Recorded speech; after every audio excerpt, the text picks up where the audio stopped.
Here on the island of Jamaica, the aluminum ore, known as bauxite, lies close to the surface in the rich red earth that is within easy reach of giant shovels and waiting trucks. To handle the vast quantities of bauxite, a railroad system was built. Harbor facilities were established and a substantial fleet of ore ships contracted for to carry the bauxite to the United States. Refining plants have been built near sea and inland ports to save shipping costs. Here, the bauxite undergoes an intricate chemical process.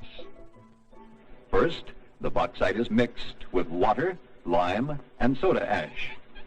Then, it is wet ground, blended with a solution of caustic soda, and transferred to digester tanks.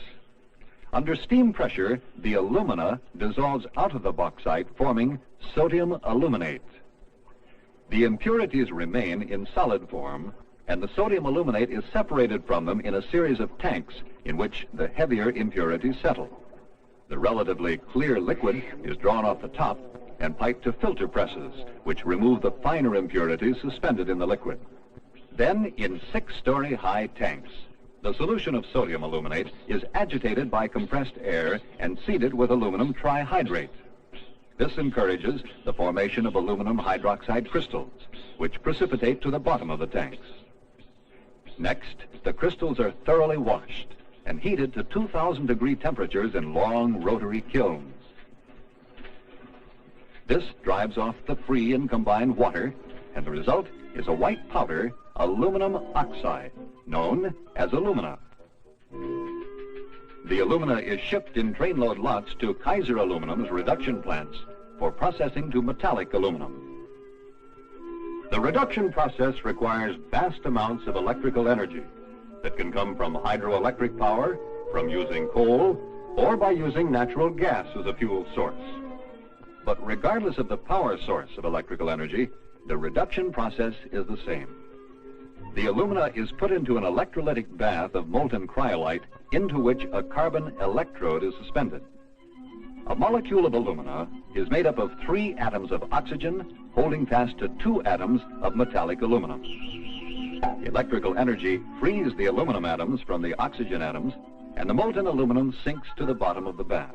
Periodically, the molten aluminum is siphoned from the pots, placed in holding furnaces, and poured into ingots. This primary aluminum, in the form of ingots, is shipped to customers either in pure or alloyed form. The fabricating process begins with alloyed blooms, which, after being reheated, are passed through the rolling mills. The blooms are subjected to millions of pounds of pressure to decrease their size and alter the molecular structure of the metal to increase its strength and durability.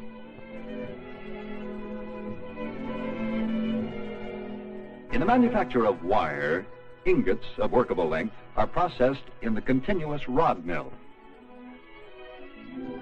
The fully automatic process is completed by a series of reductions.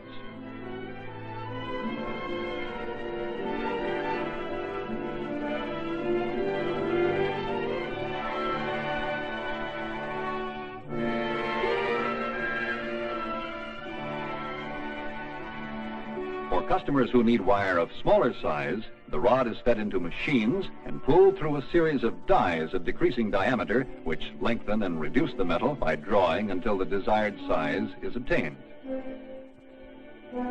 In addition, the plant makes many specialized types of wire and cable products, including aluminum cable steel reinforced for high tension lines, known as ACSR, and all aluminum cable, known as AAC.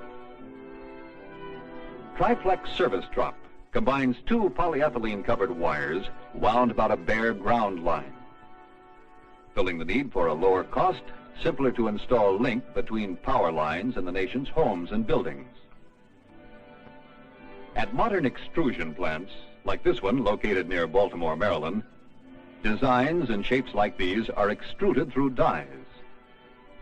Experienced designers are available to customers to make dies that meet the most exacting specifications. The die makers know from long experience that the most careful execution of design is essential to properly control the flow of metal through the die.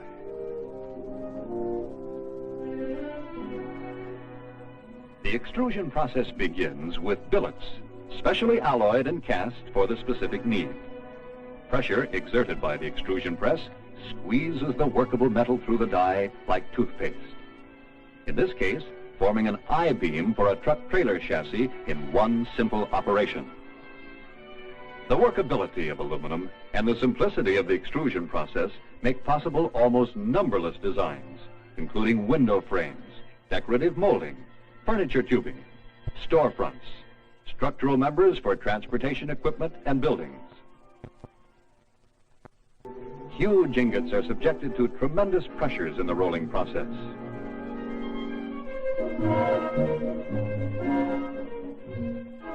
Driven by thousands of horsepower, the rolls compress the ingot, and after several passes, it is reduced from its original thickness of 13 inches to 3 inches, and its length is increased from 9 to 30 feet.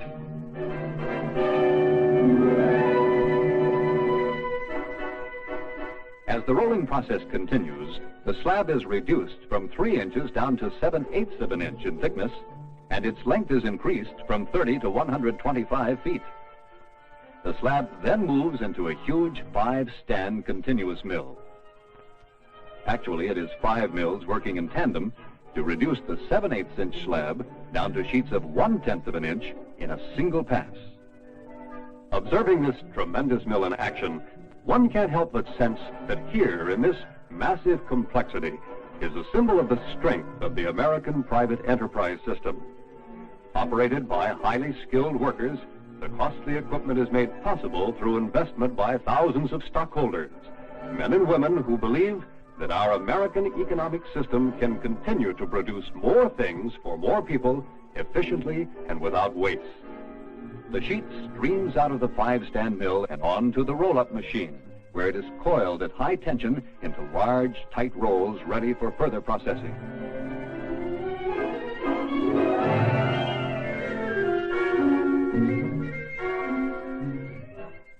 Some sheet is cut into circular sections to make washing machine tubs. Blanks are stamped from aluminum sheet to make products like pots and pans. Some sheet may be slit into workable widths for fabricators of heat exchangers or refrigerator trays and liners. Some coil sheet is further processed at foil mills in West Virginia and California.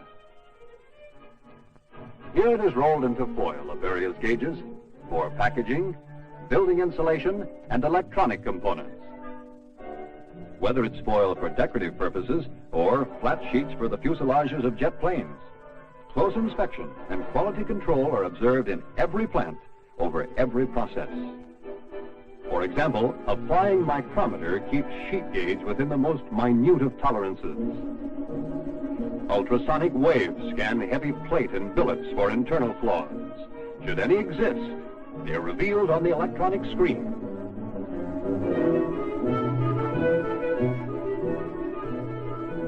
And the alloy content of the metal itself is analyzed by direct reading spectrograph, called a quantometer. These quality control procedures help sustain the high standards which fabricators and the public have always associated with aluminum products. Kaiser Aluminum works constantly with fabricators to solve technical problems and to develop new and better uses for aluminum, such as this tank to contain liquid hydrogen at minus 423 degrees Fahrenheit, which takes full advantage of aluminum's light weight, weldability, and increased strength under extreme cold. Agriculture has already benefited from new aluminum products. Rolling stock made of this light, durable metal helps railroads to increase payloads and cut maintenance costs. In the construction industry, glass fiber wall panels sandwiched between 2 sheets of aluminum give 3 times the insulation of 8 inches of masonry. Lightweight, strong, corrosion-resistant culverts are an example of aluminum's contribution to modern highway construction. Aluminum engine blocks are being used in the automotive industry, as well as an aluminum wheel and brake drum cast in one piece.